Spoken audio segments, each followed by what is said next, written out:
ไม่สูงค่ะเมื่อได้เป็นวันที่6เดือนธันวาคมที่6ปี2026ในตอนแรกข่าวสายหมอหอมมีข่าว3ตอนที่มาเปิ้นเผาค่ะตอนที่1มีนางกอหนึ่งถุงยาฟ้าผ่าโลดเซ็งสาใจกว่าดีตรงหน้า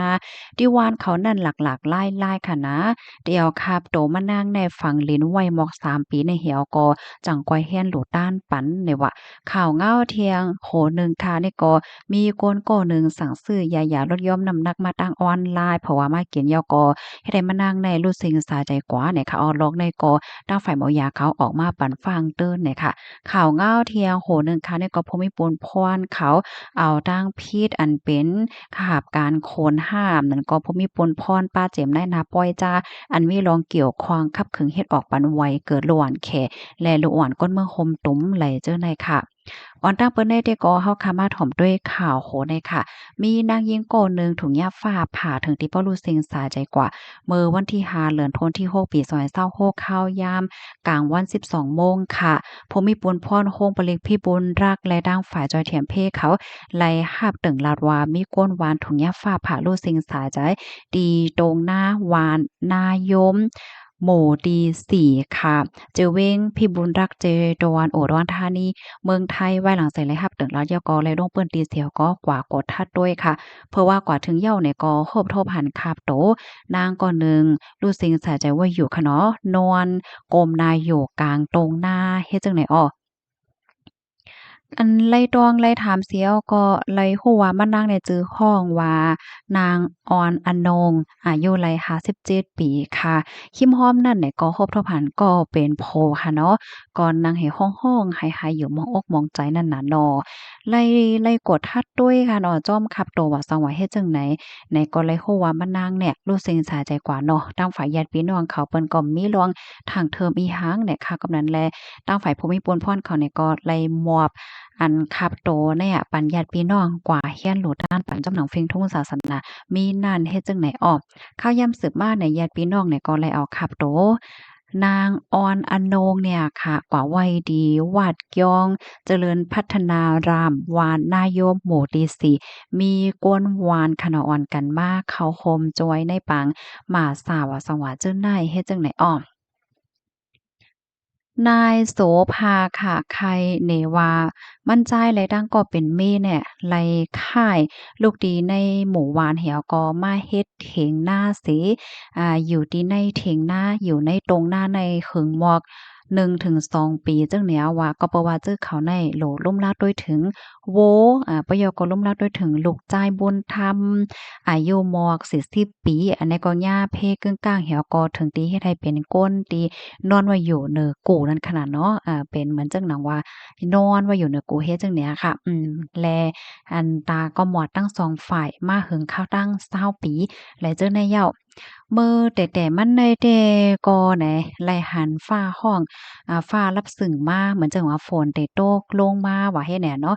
ข้าวยามสึมาฝนเนี่ยก็ตกลงมามันจ่ายก็ลาติเมว่าอย่าไปกว่าสู้ฝนเนี่ยมันตึกตกลงมาอยู่แน่ฝนเนี่ยมันจางตกแฮงมันได้ตกแฮงอันไหนแหน่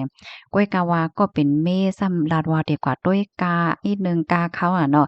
หึงซังล้อไหนเหมือนมันเหมือนจั่งว่าอันเขาพกไว้เหมือนหนังกาเขาที่เปิ้นได้เอามาซ่อมหน้านั้นค่ะนะหึงซังก็เตปอกมาย้าว่าเฮ็ดแหน่ปยก็หมอกลัดข้อความว่าฝากสู่ลุ่มลาด้วยถึงลูกจ้ายแลโวอินหน้าเนี่ยว่า ข้อความอันใดก็เป็นข้อความลื่นสุดของก็เป็นเมลาดต่อมันจ้ายอ่อนตั้งเดๆผาดกันกว่าต่อโจสุดปานแหน่เนาะ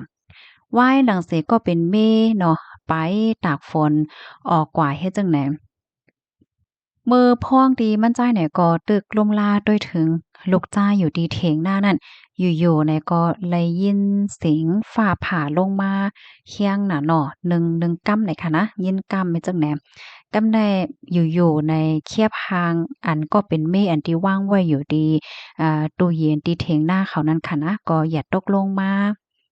อืมอย่าตกลงมาเฮ็ดจั่งเนี้ย มันจ่ายเนี่ยก็มื้อเตงเนี่ยก็บ่ได้วนนำอีหังหน้าเนาะแค่พังนั่นก็ยามตกลงมาจั่งไหนสิปอเฮ็ดจั่งเนี้ยค่ะ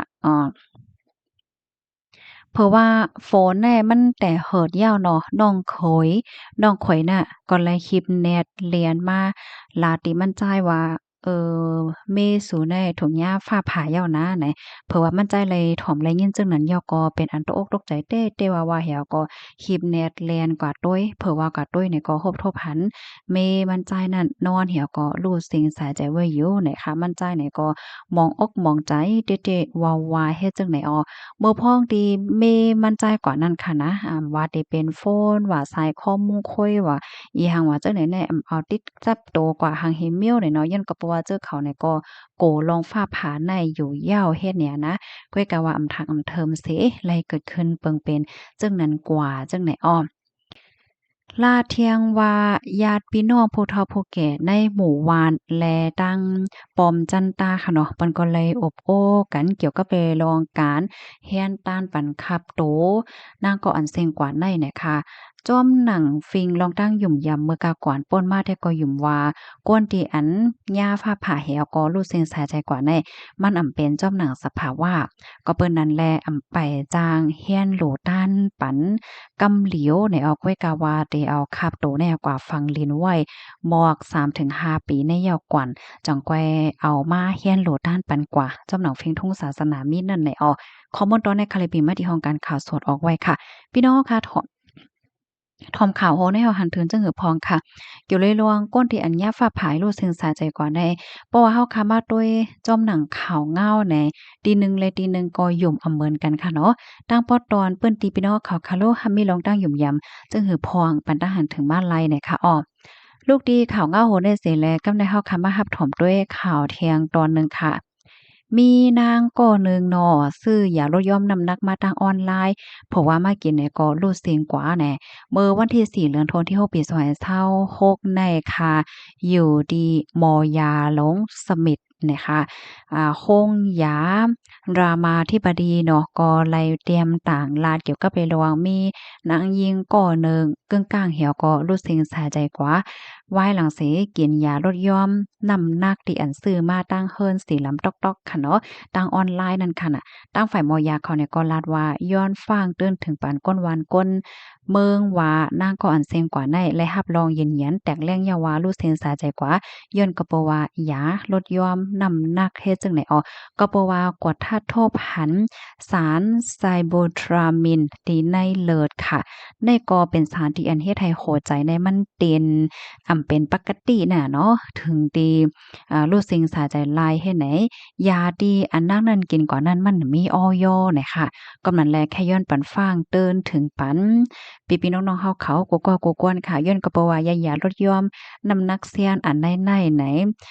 ก็ยามถกลักหลวมเอามาขายถึงที่ได้มีก้นรู้สิ่งสาใจมาเย้าเมื่อหลายปีที่ป่นมาเมื่อเหลียวในมันปองมาแทงเย้าเฮ็ดจังไหนอ๋อกำนันและแค่ย้อนปันฟังเติ้นว่าเมื่อว่าพี่น้องเฮาเขาได้ซื้อยากินว่าไหลจังนั้นไหนก็ไฮไลต์สติกันนำเสกำไหนค่ะยาอันใดได้ก็เมื่อได้กินได้ก็มันลดยอมแตะลดยอมไวค่ะก้อยกะว่ามันก็จังเป็นพีจังรู้เซ็งสาใจไวไหลเหมือนกันอันว่านั่นเหย้านะคะอ้อสั่งเจอหนังพี่น้องเขาใครลดยอมนับนักแห้งน่ะอาลาเนี่ยก็ไฮไลต์เกื้อกลุ่มฝ่ายมอยา อำนั้นก็กว่าซื้อยาตีลั่นยาที่เปิ้นเปิดเป็นตั้งการเกื้อกลุ่มฝ่ายโรงเรียนมอยาเขาในเด็กเตอร์ลอดเพในยาวค่ะข้อมูลตอนในค่ะเฮาเนี่ยก็ไล่เบิ่งอิงเอามาที่ห้องการข่าว Rama Channel ต่างไว้ในค่ะเนาะปยก็ห้องการฝ่ายป้ายอยู่หรือเมืองไทยเนี่ยก็เลยปันฟังไว้เหมือนกันในค่ะอ้อค่ะด้วยกว่าด้วยมาบ่เหลียวขย้ำเฮาค่ะในก็อ่า8มินิตป่วนกว่าเหย้าในค่ะนะในตอนนี้เที่ยก็เฮาถ่อมข่าว2ตอนในก่อนค่ะเนาะยินจงพี่น้องค่ะโกโก้ที่รับถอมปันแห้งค่ะหมอยทรงค่ะ